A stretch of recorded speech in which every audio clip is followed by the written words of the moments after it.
या निवडणुकीच्या माध्यमातून जे काही अनुभवाला मिळालेले जे काही त्रुटी असतील किंवा जे काही शेतकऱ्यांचा प्रश्न असू शकेल, इतर काय बाबी असतील, या साऱ्याचा सुद्धा आम्ही सखोलपणाने विचार त्या ठिकाणी करणार आहोत.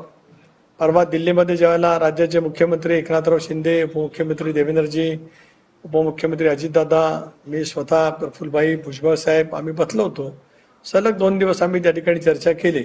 त्यामुळे एकंदरीत राज्यातल्या लोकसभेच्या निवडणुकीचं सूक्ष्मपणाने आम्ही अवलोकन त्या ठिकाणी केलं. त्याच्यातले बारकावे सुद्धा समजून घेतले. प्रत्येक प्रादेशिक विभागामध्ये सुद्धा घडलेल्या एकंदरीत लोकसभेच्या निवडणुकीचा आम्ही विचार त्या ठिकाणी केला आणि त्या दृष्टिकोनातून आगामी येणाऱ्या निवडणुकीच्या बाबतीमध्ये आम्ही अतिशय प्रखरपणाने त्या ठिकाणी काम करणार आहोत. निवडणुकीमध्ये यश कमी मिळालं त्याच्याबद्दल अजितदादांनी सुद्धा परवा पत्रकार परिषद घेतली. एक राष्ट्रीय अध्यक्ष म्हणून पराजयाची जबाबदारी त्यांनी त्या ठिकाणी स्वीकारली. आपण काही पाहतो की गेले 7-8 दिवस जाणीवपूर्वक राष्ट्रवादी काँग्रेस पक्षाच्या आमदारांच्या बाबतीमध्ये एक वेगळा संभ्रम निर्माण करण्याचा प्रयत्न केला जातो आहे. लोकसभेच्या निवडणुकीमध्ये एक नॅरेटिव्ह सेट झालं. काही ठिकाणी म्हटलं गेलं की सहानुभूती होती वगैरे वगैरे. ठीक आहे, असू शकते, पण ते एका निवडणुकीपुरता सीमित राहत असते. कारण माझाही दीर्घकाळचा अनुभव आहे. 84ला आम्ही अनुभवलं. ज्या वेळेला इंदिराजींच्या हत्येची सहानुभूती होती त्यावेळेला लोकसभेला होती, विधानसभेला चित्र त्या ठिकाणी बदललं. 89ला लोकसभेचं चित्र बदललं, 90च्या विधानसभेला चित्र बदललं. पुन्हा 91ला राज्यामध्ये लोकसभेच्या निवडणुका आल्या, 95ला विधानसभेच्या निवडणुकीचं चित्र बदललं, 96ला परत लोकसभेच्या निवडणुकीमध्ये चित्र बदललं, 98ची लोकसभेची निवडणूक तर काँग्रेसने राज्यात युतीचं सरकार असताना सुद्धा मोठ्या प्रमाणावरती जागा त्यावेळेला मिळवल्या होत्या. त्याला रामदास आठवले, गवई साहेब, बाळासाहेब आंबेडकर ही सारी मंडळी सर्वसाधारण जागेवरून लोकसभेवरती त्यावेळेला निर्वाचित झाली होती.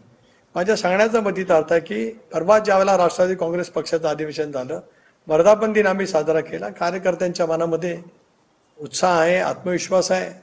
निवडणुकीच्या अपयशाच्यामुळे कोण फार मोठा आत्मविश्वास काय गमावलेला नाही. पण पुन्हा एकदा एक राज्यव्यापी संघटनेचा दौरा आम्ही त्या ठिकाणी करणार आहोत आणि विधानसभेचं अर्थसंकल्पीय सत्र संपल्याच्या नंतर अजितदादांचा सुद्धा पूर्णपणाने राज्यव्यापी दौरा त्या ठिकाणी नियोजित आम्ही करतो आहोत. वेगवेगळ्या पक्षाच्या सेलशी काल एकंदरीत चर्चा केल्याच्या नंतर जे काय आज सोशल मीडियाच्या माध्यमातून प्रचार आणि प्रसार करण्याचा प्रयत्न केला जातो आहे त्या दृष्टिकोनातून सुद्धा आम्ही अधिक सतर्क आहोत. एक बाब प्रकाशाने जाणवली की निवडणुकाचा मतदानाची तारीख जशी जशी जवळ येत गेली तसं अजितदादांना टार्गेट करण्याचा प्रयत्न, त्याच्याबद्दलची एक विशेष मोहीम जाणीवपूर्वक राबवण्याचा प्रयत्न केला गेला. यश आला असेल, मी नाकारत नाही, किंवा ती बाजू समजवण्यामध्ये आम्ही कदाचित कमी पडू शकलो असेल, ही काय नाकारता येत नाही.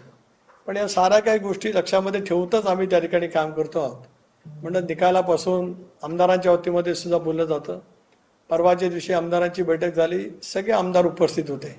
डॉक्टर शेगणे नव्हते कारण त्यांच्या सख्या चुलती वारल्या होत्या, त्यावेळी नव्हते, पण कारच्या वर्धापन दिनाच्या निमित्ताने होते. डॉक्टर बाबा आत्राम यांचं ऑपरेशन त्या ठिकाणी झालेलं होतं.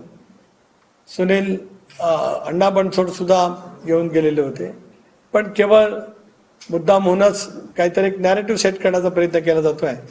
पण एक प्रकाशाने काल पाहिलं की काल ज्याला नगरला वर्धापन दिन साजरा झाला आणि डॉक्टर वकील जितेंद्र आव्हाड यांचं भाषण ऐकलं आणि त्यांनी एका गोष्टीची कबुली केली की 4 वेळेला अजितदादांना पवार साहेबांनी वेडं बनवलं, असं त्यांच्या भाषणातले शब्द आहेत. माझे नाहीत, त्यांच्या भाषणातले जे शब्द आहेत जे आपण ही सुद्धा पाहू शकतात. 4 वेळेला साहेबांनी वेडं बनवलं.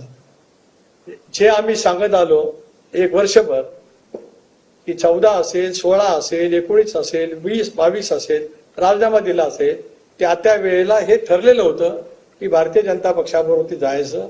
हा निर्णय वरिष्ठ पातळीवरती झाला होता. हे जे आम्ही सांगत होतो त्याच्यावरती वेगळ्या भाषेत का होईना पण डॉक्टर साहेबांनी त्या ठिकाणी शिक्कामोर्तब केलंय, त्यांचा मी आभारी आहे. सत्य आज ना उद्या कधीतरी बाहेर येत असतं आणि बोलण्याच्या नादात माणसं कसं सत्य बोलतात त्याचं एक उत्तम पाहिजे उदाहरण म्हणजे परवाचं त्यांचं भाषण त्या ठिकाणी पाहायला मिळत आहे. हे सगळं पाहायला